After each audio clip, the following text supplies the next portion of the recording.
इसको पहले pen drive है, इसको बूटेबल कहते हैं। इसके अंदर हमारा सॉफ्टवेयर है विंडोज 10 का। हम इसको इसके अंदर क्या करेंगे, ऐसे प्लग इन कर देंगे। प्लग इन हो जाएगा, जब लग गया अब यहाँ स्टार्ट बटन पर क्लिक करेंगे, ठीक है ना।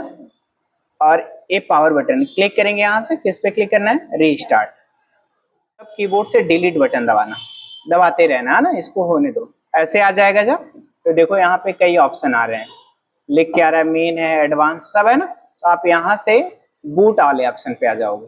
ये किससे सेलेक्ट करोगे, एरो से, कीबोर्ड के एरो बटन से। तो हम बूट वाले पे आ जाएंगे और डाउन आएंगे एरो। तो देखिए यहाँ पे क्या लिखा है, बूट ऑप्शन, ऐसे आ रहा है। तो आप यहाँ पे इंटर दबा देना।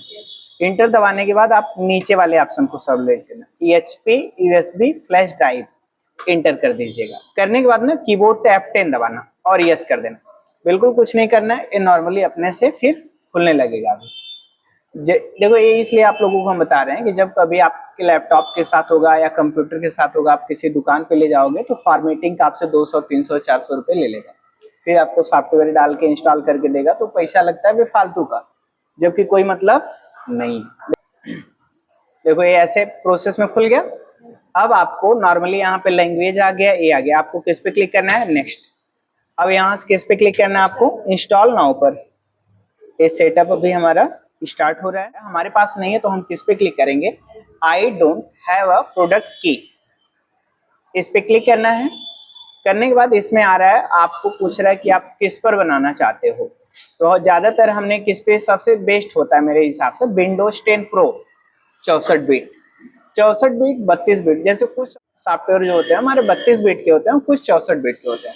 जो 64 बिट वाला होता है वो 32 बिट वाले भी सॉफ्टवेयर को सपोर्ट कर जाएगा और 64 बिट को। लेकिन जो 32 बिट वाला रहेगा वो केवल किसको सपोर्ट करेगा, 32 बिट को, है ना। तो इसकी वजह से हम 32 बिट नहीं करके कौन सा कर रहे हैं, 64 बिट। सेलेक्ट ना नेक्स्ट पर। अब नेक्स्ट जब हो जाएगा, फिर यहाँ से आप इस पर क्लिक करना, I accept the license term. और करने के बाद किस पे क्लिक करना है, इस पे क्लिक कर देना है, कस्टम इंस्टॉल विंडोज ओनली। अब ऐसे ड्राइव आ गया। तो हम सबको क्या कर देंगे, फॉर्मेट। तो आप यहाँ से पहले फॉर्मेट करो, ओके। और इसको भी सेलेक्ट करना है, क्या करना है हमें, फॉर्मेट, ओके। अब डिलीट भी कर देते हैं, हम सेलेक्ट करेंगे और किस पे क्लिक कर देंगे, डिलीट, ओके। इसको भी डिलीट, ओके। और इसको भी सेलेक्ट करके हम क्या अब बनाएंगे, ड्राइव। इसको भी डिलीट कर देंगे। देखिए सब डिलीट हो गया। हमारे पास एक ही ड्राइव बन रही है, कितने का, 119। तो दो पार्ट में बनाते हैं। हम न्यू पर क्लिक करेंगे, यहाँ आएंगे, हम इसमें अपने स्टोरेज के हिसाब से डालेंगे। जैसे इसका स्टोरेज है, हम इसमें डाल दे रहे हैं, एक बना दे रहे हैं 50,000 का डाल दिए। तो कितने जीबी का बन गया, 48 जीबी का। फिर ये इतने जीबी का रहा है।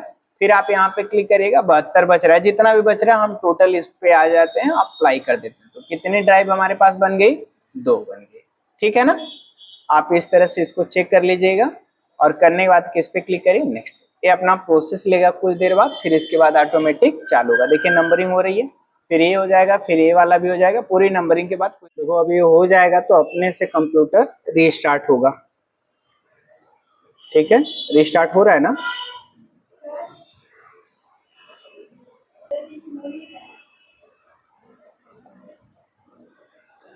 ये कंप्यूटर अपने से पूरा प्रोसेस करके चालू हो रहा है। आपको कुछ भी नहीं प्रेस करना है, देखिए फिर ऑटोमेटिक अपने से चालू हो जाएगा। आप कुछ नहीं दबाएंगे, ये सब खुल के आ जाएगा। जब पूरा प्रोसेस हो जाएगा तब आपको किस पे क्लिक करना है, यस पर। अभी फिर ये कुछ प्रोसेस ले रहा है, फिर यहाँ से यही सेलेक्ट रहने दीजिएगा या इंग्लिश इंडिया ले लीजिएगा, जो भी आप, यूएस ज्यादातर बेटर है। यस करिएगा और यहाँ से आप इसको स्किप कर दीजिएगा। करने के बाद फिर देखिए इंटरनेट कनेक्ट करने के लिए आ रहा है, लेकिन मेरे में इंटरनेट नहीं कनेक्ट है। तो हम किस पे क्लिक करेंगे, I don't have internet, click कर देंगे। कुछ इस तरह से आएगा। नीचे आप कंटिन्यू विथ लिमिटेड सेटअप पे क्लिक करना। और करने के बाद इसमें आ रहा है यूजर नेम। तो आप कीबोर्ड से कुछ भी लिख देना, मान लीजिए मैंने हाई लिख दिए। और लिखने के बाद हमें किस पे क्लिक करना है, नेक्स्ट पर। फिर कह रहा है पासवर्ड, अगर पासवर्ड डालना होगा तो आप यहाँ पे पासवर्ड डालना, नहीं डालना है तो क्या करना, नेक्स्ट। ठीक है, अब यहाँ पे सभी चीजों को ऐसे यस करा लेना। देखना मैं सब जगह यस कर दिया हूँ, यहाँ पर भी सभी जगहों को। तो फिर करने के बाद क्या करना, एक्सेप्ट। हो सकता है ऑटोमेटिक भी यस रहे। फिर यहाँ से आप क्या करना है, इसको भी एक्सेप्ट। अब देखेंगे इस तरह से आपका विंडो ओपन हो रहा है। कुछ ही देर में, अब आपको कुछ नहीं करना है, ऑटोमेटिक आपका स्क्रीन डेस्कटॉप पे खुल के आ जाएगी, जिसमें आपका माई कंप्यूटर, रिसाइकल बिन सब कुछ आपको दिखाई देगा। आप चला सकते हो अभी से, कोई दिक्कत नहीं है। ठीक है, देखो प्रॉपर ऐसे कुछ लिख रहा है, कुछ देर बाद में पूरा दम चालू हो जाएगा। बिल्कुल आपका अब नया कंप्यूटर की तरह बिल्कुल खुल के आ गया। अब आप इसके अंदर जो चाहो सॉफ्टवेयर डाउनलोड करके चला सकते हो। ठीक है।